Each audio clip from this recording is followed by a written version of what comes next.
नमस्कार दोस्तों। स्वागत है आप सभी का मेरी कहानियों में। मैं हूं शिखा और एक बार फिर से आपके लिए लेकर आई हूं एक नई कहानी और उम्मीद करती हूं कि ये कहानी भी बाकी कहानियों की तरह आपको बेहद पसंद आएगी और आप पहले की तरह अपना प्यार और सपोर्ट मेरी वीडियोस पर बनाए रखेंगे। कहानी पसंद आए तो चैनल को सब्सक्राइब करना मत भूलिएगा। तो चलिए अपनी आज की कहानी शुरू करते हैं। अक्षत और प्राची भाई बहन थे। दोनों में बहुत प्यार था, लेकिन अक्षत की पत्नी गरिमा को अपनी ननद प्राची फूटी आंख न सुहाती। सास ससुर के सामने तो जैसे तैसे उसने बर्दाश्त किया, लेकिन उनके परलोक सिधारते ही गरिमा खुलकर सामने आ गई। आज भी यही हुआ था। प्राची का फ़ोन अपने भाई के पास आया कि गर्मियों की छुट्टियां पड़ गई हैं, इसलिए वे कुछ दिनों के लिए बच्चों को लेकर रहने आ रही है। अक्षत ने गरिमा को आवाज़ लगाते हुए कहा, कल प्राची आ रही है तो बाज़ार से ज़रूरत का सारा सामान लाकर आज ही घर में रख देना। बच्चों की मनपसंद मिठाई और बेकरी से और सामान भी ले आना। ये रहे पैसे, और अब कुछ दिन अपनी किटी पार्टी मत रखना। प्राची चली जाएगी तो जैसे चाहे वैसे करना। अक्षत तो गरिमा को ये सब समझाकर चला गया, लेकिन गरिमा के तन बदन में आग लग गई। वह मन ही मन बुदबुदाई, हाँ, मैं तो जैसे इनकी बहन की नौकरानी हूँ। वो महारानी तो सारी छुट्टियाँ यहीं बिताकर जाएंगी और मेरी शामत आ जाएगी। लेकिन प्रत्यक्ष में कुछ बोल नहीं पाई। अक्षत के ऑफिस जाने के बाद वह फ़ोन लेकर बैठ गई। उसे बहुत गुस्सा आ रहा था। उसने अपनी माँ को फ़ोन लगाया। माँ, मेरी तो किस्मत ही ख़राब है। अब कल फिर से ननद रानी आ रही है। कितना काम बढ़ जाता है मेरा। वो तो फॉर्मेलिटी के लिए पूछती है कि भाभी लाओ कुछ काम करा दूँ, लेकिन मना तो करना ही पड़ता है। ऊपर से उसके बच्चे, बाप रे बाप, कितना खाते हैं। मेरा तो पूरा बजट बिगड़ जाता है। मुझे तो बस अपने पति और बच्चों के साथ रहना अच्छा लगता है। अब इतनी दूर से आ रही है तो 15 दिन से पहले क्या जाएगी। अपनी नंदों के यहाँ तो झांकती भी नहीं जाकर कि कहीं काम करना पड़ जाए। मेरा सरदर्द बढ़ाने आ जाती है। बेटी, तू परेशान क्यों हो रही है? ज़्यादा मुंह मत लगाना तो खुद ही चली जाएगी जल्दी। माँ की ये बात गरिमा को भा गई और उसने ऐसा करने का ही सोच लिया। दूसरे दिन प्राची अपने बच्चों के साथ आ गई। बड़ी खुशी और जोश में वह भाभी के गले लगी तो भाभी औपचारिकतावश गले लगाते हुए बोली, आ गई तुम? आओ आओ, कल ही छुट्टियाँ पड़ी हैं ना बच्चों की। गरिमा दरअसल प्राची को यह जताना चाहती थी कि 1-2 दिन तो अपने यहाँ बिता लेती, लेकिन वह तो छुट्टियाँ पड़ते ही आ गई। प्राची उनकी बात का मतलब ना समझते हुए सीधे स्वभाव में बोली, हाँ भाभी, बच्चों को तो कब से लग रही थी कि मामा के यहाँ कब चलेंगे। अपने पापा से बोलकर इन्होंने 20 दिन पहले ही टिकट करा लिए थे। अच्छा बच्चों, इतना अच्छा लगता है मामा का घर? कभी बुआ के यहाँ भी जाते हो तुम लोग कि नहीं? गरिमा ने प्राची को सुनाते हुए बच्चों से पूछा। प्राची को उनकी बात अच्छी तो नहीं लगी, लेकिन फिर भी वे कुछ नहीं बोली। हाथ मुंह धोकर चाय नाश्ता करके उसने कपड़े बदले और भाभी से घर की चप्पल मांगने लगी पहनने के लिए। गरिमा बोली, अरे वे चप्पल तो टूट गई थी, तुम तो अपनी लाई ही होंगी तो वही पहन लो। कोई बात नहीं भाभी, मैं तो ये सोचकर नहीं लाई थी कि यहाँ तो मिल ही जाएंगी। मैं शाम को भैया से बोलकर मंगा लूँगी। तुम्हारे भैया तो देर से आएंगे ऑफिस से। शाम को तुम ही घूमते घूमते ले आना बाज़ार से। गरिमा बोली, ठीक है भाभी। शाम को प्राची सब बच्चों को लेकर बाज़ार चली गई और अपने साथ साथ गरिमा के लिए भी सुंदर सी चप्पल ले आई। उसने सब बच्चों को भी खाने पीने का ढेर सारा सामान दिलवा दिया। उनके मनपसंद खिलौने भी दिला दिए। गरिमा चप्पल देखकर मन ही मन में खुश तो हुई, लेकिन ऊपर से बुरा सा मुंह बनाते हुए बोली, मेरे लिए लाने की क्या ज़रूरत थी? ये रंग तो मैं वैसे भी नहीं पहनती। कोई बात नहीं भाभी, बदल कर दूसरी आ जाएगी। प्राची ने उदास होते हुए कहा। रात को खाने के समय अक्षत भी आ गया और बहन को देखकर बहुत खुश हुआ। खाने के दौरान इधर उधर की बातें होती नहीं और फिर सब सोने चले गए। इस बार गरिमा ने प्राची के लिए कमरा भी ठीक नहीं करवाया था, ना ही बिस्तर पर ओढ़ने के लिए चादर ही रखी थी। प्राची रसोई में गरिमा के पास जाकर बोली, भाभी, ओढ़ने के लिए चादर दे दीजिए।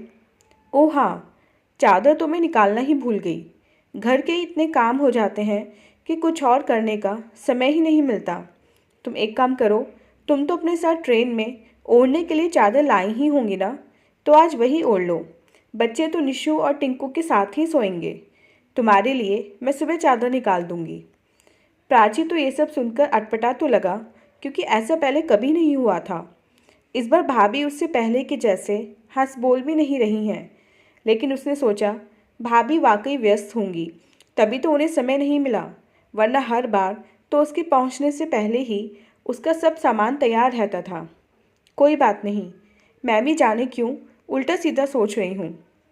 सुबह अक्षत ऑफिस चला गया और बच्चे खेलने में व्यस्त हो गए। प्राची बाथरूम में थी। गरिमा ने अपनी माँ को फ़ोन लगाया। माँ, जैसा तुमने कहा था बिल्कुल वैसा ही कर रही हूँ। देखना, धीरे धीरे मैं इसके मान सम्मान में कमी करूँगी, और जब इसे लगने लगेगा कि इसका यहाँ आना हमें बोझ लगता है, तो खुद ही आना कम कर देगी, और इस तरह मैं इसका मायका छुड़वा दूँगी। अगर इसमें जरा भी शर्म होगी ना, तो फिर इससे मायके नहीं आएगी। उधर से उसकी माँ ने उसे और भी कुछ सिखाया, जिसको गरिमा ने अपने दिमाग में बैठा लिया। माँ से फ़ोन पर बात करके वह जैसे ही मुड़ी कि चौंक गई। प्राची कमरे के दरवाजे पर खड़ी थी। उसके हाथ में खाली साबुनदानी थी। शायद साबुन लेने के लिए ही वह बाथरूम से निकली थी। प्राची की आंखों से आंसू बह रहे थे। वह अपनी भाभी से बोली, भाभी, अगर आप यही चाहती हो कि मैं आज के बाद इस घर में ना आऊँ, तो नहीं आऊँगी। इस घर में मेरा बचपन बीता था। मुझे खास लगाव है इस घर से। माँ पिताजी की यादें बसी हैं इस घर में, और सबसे बढ़कर मुझे आपसे और भैया से बहुत स्नेह था। बस इसीलिए बार बार चली आती थी। लेकिन मुझे नहीं पता था कि आपको मेरा यहाँ पर आना इतना बुरा लगता है कि आप मुझे भगाने के मंसूबे तक बनाने लगी। यहाँ तक कि अपने घर की बातों को अपने मायके तक पहुँचा दिया। आपने साफ साफ मुझसे बोल दिया होता तो ज़्यादा अच्छा रहता। माना कि मुझे सबसे बहुत लगाव है, लेकिन मान सम्मान से बड़ा कुछ नहीं होता। इसलिए आज के बाद मैं इस घर में कभी नहीं आऊँगी।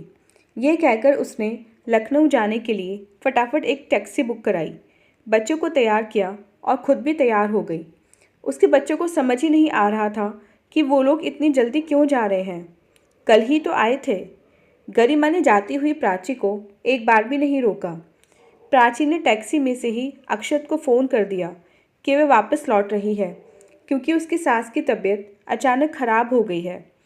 अक्षत उसकी आवाज़ के भारीपन से काफ़ी कुछ समझ गया, लेकिन प्रत्यक्ष में कुछ नहीं बोला। प्राची सोच रही थी कि क्या अपमानित होने के लिए ही वह मायके आई थी। उसका हंसता खेलता परिवार था, प्यार करने वाले सास ससुर, जान छिड़कने वाला पति और दो प्यारे प्यारे बच्चे। फिर उसे अपना अपमान कराने के लिए मायके आने की क्या ज़रूरत थी।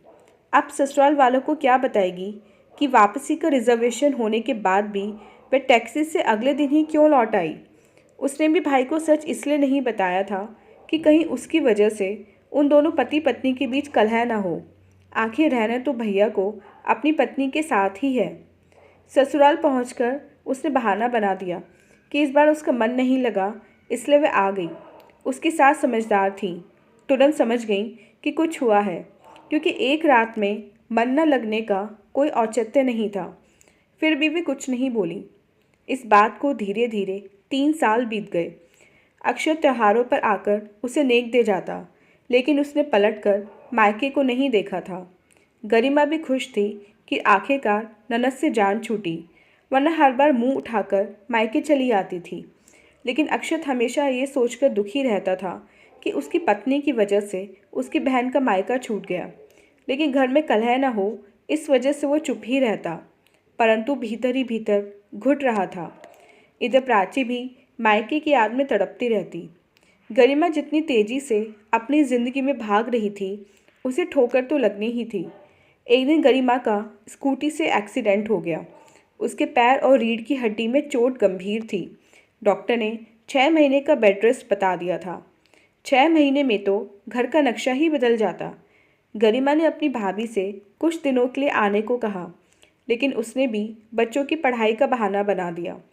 1-2 रिश्तेदारों को और फ़ोन किया गया, लेकिन चूंकि गरिमा ने किसी से बनाकर नहीं रखी थी, इसलिए कोई भी उसकी मदद के लिए नहीं आया। आखिर में एक ही विकल्प बचा था, प्राची को लखनऊ से बुलवा लेना। लेकिन गरिमा उसे बुलाती भी तो किस मुंह से। 2 हफ्ते बाद गरिमा हॉस्पिटल से घर आ गई।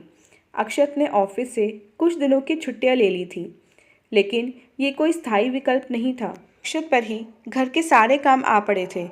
बच्चों को तैयार करके स्कूल भेजना, उनका टिफ़िन तैयार करना, घर की साफ सफाई आदि। लेकिन ये भी तब तक ही संभव था जब तक उसकी छुट्टियां हैं। उसके बाद क्या होगा?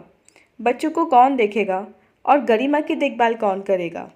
तभी एक दिन सुबह सुबह वह ये देखकर आश्चर्यचकित रह गया कि प्राची बच्चों के साथ उसके दरवाजे पर खड़ी है। अक्षत ने दौड़कर बहन को गले से लगा लिया और दोनों रो पड़े। रोते हुए ही प्राची बोली, भैया इतना पराया कर दिया मुझे, एक बार फ़ोन तो कर देते। वो तो अच्छा हुआ कि निशु की आपके बेटे अंकुर से बात हो गई और तभी मुझे ये सब पता चला। अक्षत का सर झुक गया। मैं बताना तो चाहता था, लेकिन किस मुंह से बताता। भैया मुसीबत में अपने काम नहीं आएंगे तो कौन काम आएगा। अब आप किसी भी बात की चिंता मत करो, मैं अब यहीं हूँ। अक्षत बोला, गरिमा ने तुम्हारे साथ इतना बुरा व्यवहार किया, फिर भी तुम उसकी मदद करोगी? प्राची भर आए गले से बोली, क्यों नहीं करूँगी, भाभी हैं वो मेरी। आप चिंता मत करो, आराम से काम पर जाओ, अब मैं कुछ महीने यहीं हूँ। लेकिन तुम्हारे घर का क्या? उसकी चिंता आप मत करो, मेरी सास ने ही मुझे यहाँ भेजा है। प्राची ने उसी दिन से घर का सारा काम संभाल लिया। चारों बच्चों को नहलाना धुलाना, भाभी को नहलाना, उनका बिस्तर लगाना, उनकी चोटी करना। गरिमा ये सब देखकर आत्मग्लानि से भर उठी थी। एक दिन जब प्राची उसके कपड़े बदलवा कर जाने लगी तो गरिमा ने उसका हाथ पकड़ लिया और आंसू बहाते हुए बोली, मुझे माफ़ कर दो प्राची, मैं स्वार्थी हो गई थी। मैंने तुम्हारे साथ बहुत गंदा व्यवहार किया था। शायद भगवान ने मुझे उसी की सज़ा दी है। मैंने तुम्हारे बारे में इतना भला बुरा कहा, फिर भी तुम मेरी मदद करने को तैयार हो गई। मुझे लगा था कि मुझे ज़िंदगी में किसी की ज़रूरत नहीं, लेकिन आज पता चला कि समय का कुछ पता नहीं कि कब किसकी ज़रूरत पड़ जाए। इतना कहकर वह हिचकियाँ लेकर रोने लगी।